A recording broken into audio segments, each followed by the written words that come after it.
आसिफ अंसारी नाम का एक व्यक्ति एक हिंदू महिला को एक ऑफिस में कहता है कि क्योंकि आप लोग बुर्का नहीं पहनते इसीलिए हिंदू महिलाओं का जो बलात्कार है वो होता है। इसके बाद एक व्यक्ति जिसका नाम रज़ा मेनन होता है वो सबसे पहले तो अक्सर हिंदू महिलाओं को बार बार ये बात बोलता है कि आपके जितने भी भगवान हिंदू धर्म में हैं वो तो नंगे घूमते हैं।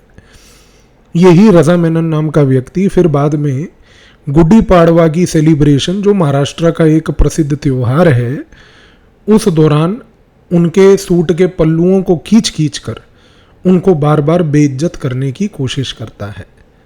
ये है आपके लिए टाटा कंसल्टेंसी सर्विसेज, देश की सबसे सर्वश्रेष्ठ सबसे प्रसिद्ध कंपनी, और एक ऐसी कंपनी जिसमें लोग क्या क्या मिन्नतें नहीं करते कि हमारी नौकरी लग जाए।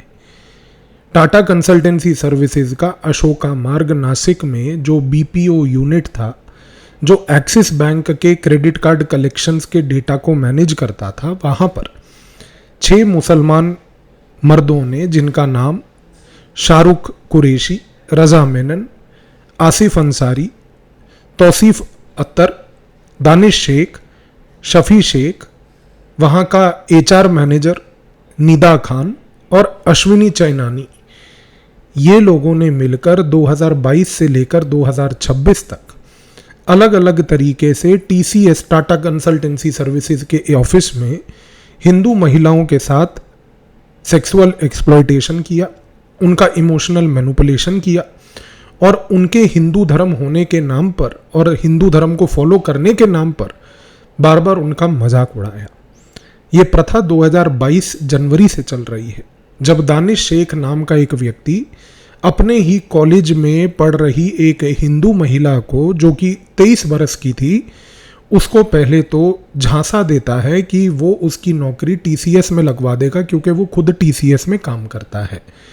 धीरे धीरे उसने इस 23 साल की हिंदू लड़की के साथ संपर्क साधने के साथ साथ उसने इसके साथ फिजिकल रिलेशंस बनाने की कोशिश करी और फिजिकल रिलेशंस बनाने के बाद मैरिज का एक छूटा भरोसा देकर कि हम आपसे विवाह कर लेंगे, उसको बेसिकली टीसीएस ज्वाइन करा दिया। जब उसने टीसीएस ज्वाइन किया, वहाँ पर उसकी मुलाकात दानिश, तौसिफ और एचआर मैनेजर निदा खान के साथ हुई, जिन्होंने बार बार उस महिला पे दबाव डाला कि आप हिंदू धर्म को छोड़कर कन्वर्ट कीजिए इस्लाम में। इसके बाद 2022 में एक 36 साल की टीम लीडर टीसीएस की, जो टीसीएस में 11 साल काम कर चुकी थी, उसने वहाँ पर बार बार कंप्लेंट करी कि कैसे शफी शेख जो है उसके साथ हैरेसमेंट करता है। कंप्लेंट शफी शेख के बॉस नितिन कपूर और उसके भी बॉस दीपक सिंह तक गई, पर ब्यूटी क्या थी कि कार्रवाई किसी चीज़ पर नहीं हुई। यहाँ पर इसी ऑर्गेनाइजेशन और ऑफिस में शाहरुख कुरैशी नाम का व्यक्ति अलग अलग ऑफिस में काम करने वाली महिलाओं को बुलाकर उनके पर्सनल लाइफ्स, उनके बॉयफ्रेंड्स, उनके बारे में जानकारी, किसी महिला की अगर ऑफिस में शादी हो जाए तो उसके हनीमून पे उन्होंने क्या किया, उन सब चीज़ों की जानकारी पहली बात तो बार बार प्राप्त करके पूछता था। फिर कई बार दानिश शेख जो है दूसरा व्यक्ति, वो नासिक के अंदर होटल आनंद रिजोर्ट में अक्सर ऑफिस की महिलाओं को ले जाकर उनके साथ ज़बरदस्ती के संबंध बनाने की कोशिश करता था। ये 2026 तक लगातार 4 साल टीसीएस के अंदर ये चलता रहा। अपेरेंटली मैंने भी कॉरपोरेट लेवल पे एमबीए कर रखा है। जब हमने एमबीए किया था और मैंने जब एमबीए किया था, हमें सिखाया जाता था कि टीसीएस एक बड़ी फेवरेबल ऑर्गेनाइजेशन है जिसमें ह्यूमन राइट्स, इनफैक्ट मैंने क्योंकि एचआर में एमबीए किया है स्पेशलाइजेशन के, क्योंकि उस समय एचआर का एरा था जब मैं पढ़ रहा था, तो हमें ये बताया जाता था कि एचआर पॉलिसीज़ में टीसीएस से बढ़कर कोई नहीं है। 4 साल तक टीसीएस के अंदर ये सब होता रहा और जब ये चीज़ का भंडाफोड़ हुआ तो अभी हाल ही में टीसीएस ने टिपिकल चैट जीपीटी या किसी दूसरे एआई से एक पीआर स्टेटमेंट जनरेट करके दे दी, ज़ीरो टॉलरेंस को सारी कार्रवाई होगी। आप 4 साल एक कॉरपोरेट ऑफिस में जब ये हो रहा था, कंप्लेंट्स इन लोगों पे आ रही थी, तब आपने क्या किया? आप क्यों शांत बैठे रहे? आज आंसर देगा इसका कोई आंसर नहीं देगा आपको। आप देखेंगे कि चंद दिनों में ये मामला रफा दफा हो जाएगा। इस मामले पे कोई कार्रवाई नहीं होगी, कारण हिंदू महिलाएं इन्वॉल्व हैं। क्या फ़र्क पड़ता है? यहाँ अगर कोई मुस्लिम महिला या किसी दूसरे धर्म की महिला इन्वॉल्व होती तो अभी तक विपक्षी पार्टियां सड़कों पर होती, लोग प्रेस कॉन्फ्रेंस पीपीटी बनाकर कर रहे होते, यहाँ पर सड़कों पर आक्रोश और ट्विटर पे एक पूरे डिजिटल पत्थरबाज लगे होते। लेकिन यहाँ पर आपके सामने गेम है कि इस विषय पे चर्चा भी नहीं हो रही, लेकिन चर्चा करना आवश्यक है। ये चीज़ का भंडाफोड़ आफ्टर ऑल हुआ कैसे? नासिक में 7 पुलिसकर्मियों ने, महिला पुलिसकर्मियों ने टीसीएस को ज्वाइन किया एम्प्लॉय बनकर। वो पुलिसकर्मियों ने एक कोवर्ट ऑपरेशन के तहत जब टीसीएस को ज्वाइन करके वहाँ पर फर्स्ट हैंड एक्सपीरियंस किया इस हैरेसमेंट का इन लोगों के प्रति, तब जाकर एक डिटेल्ड रिपोर्ट तैयार हुई और एक स्पेशल इन्वेस्टिगेशन टीम के तहत यहाँ पर इस चीज़ का भंडाफोड़ हुआ। यदि अगर आप सोच के देखिए ये नहीं होता तो ये मामला आपके सामने कभी नहीं आता। लेकिन सबसे बड़ी बात छोड़िए, इस पूरे मसले में सवाल एक उठता है कि यहाँ पर इस मोमेंट पर महिलाओं की इस शोषण होने के बाद, जिसमें दलित महिलाएं भी इन्वॉल्व थीं, जो केस में आज एफआईआर में लिखा गया है, सवाल केवल एक है कि यहाँ पर पहली बात हमारा सो कॉल्ड यूट्यूब पे बैठा हुआ ऑल्टरनेट मीडिया, जो अपने आप को कहता है कि भाई हम तो निष्पक्ष पत्रकार हैं, उनमें से किसी एक ने भी पहली बात इस विषय पर बोलने की क्यों यहाँ पर कोशिश नहीं करी। सवाल यहाँ पर यह उठता है कि यहाँ इन लोगों ने इसलिए ये बात बोलने की कोशिश नहीं करी क्योंकि हिंदू महिलाएं इन्वॉल्व थीं और वो उनकी स्क्रिप्ट में होता ही नहीं है कि उनके किसी भी तरीके से चीज़ को उजागर किया जाए।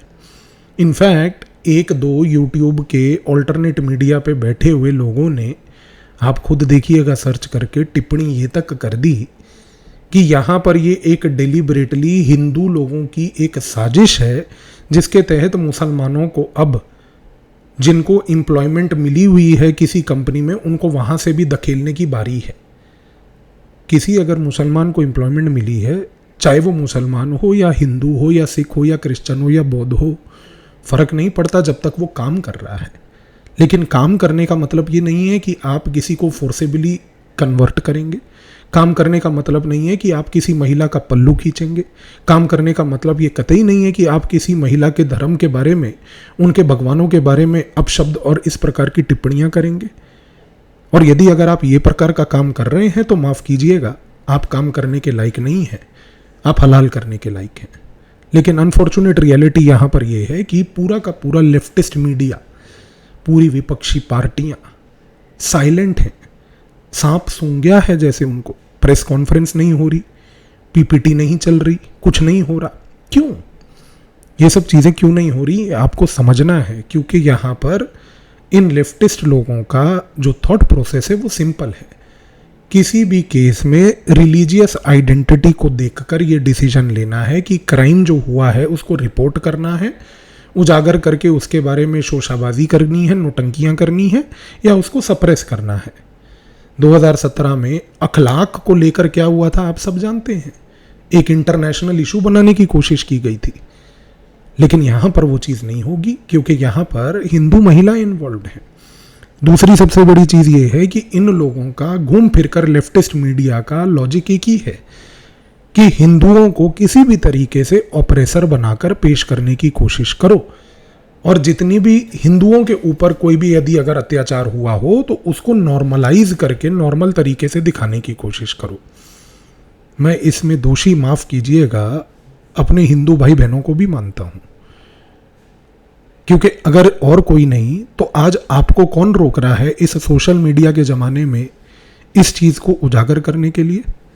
आप क्या हाथ पे हाथ रखकर आपका उद्देश्य केवल ये है कि हम सिर्फ 5 दिन पैसा कमाएंगे और 6ठे दिन जाकर 63 रुपये की किंगफिशर पी के, मूंगफली खा के, नाच गाना अयाशी करके, और 7वें दिन हम जो है मॉल जाकर घूमेंगे और सो जाएंगे? जागो यार, जागो। यहाँ पर सारी ज़िंदगी सिर्फ पैसे की बात नहीं है। आपकी यदि आइडेंटिटी और अगर वजूद ही ख़त्म हो गया ना तो फिर कुछ नहीं बचेगा। और यहाँ पर कुछ ऐसे लोग हैं जो ये चाहते हैं कि ये हो जाए। आज अगर इस इतने घिनौने इंसिडेंट के बाद भी आपकी यदि रूह नहीं कांपी, और अगर इस इंसिडेंट के बाद भी अगर आप अभी तक अनअफेक्टेड रहना चाहते हैं कि कोई बात नहीं, हो गया तो हो गया, तो फिर मैं इससे ज़्यादा कुछ बोलना नहीं चाहता। चॉइस आपका है। धन्यवाद।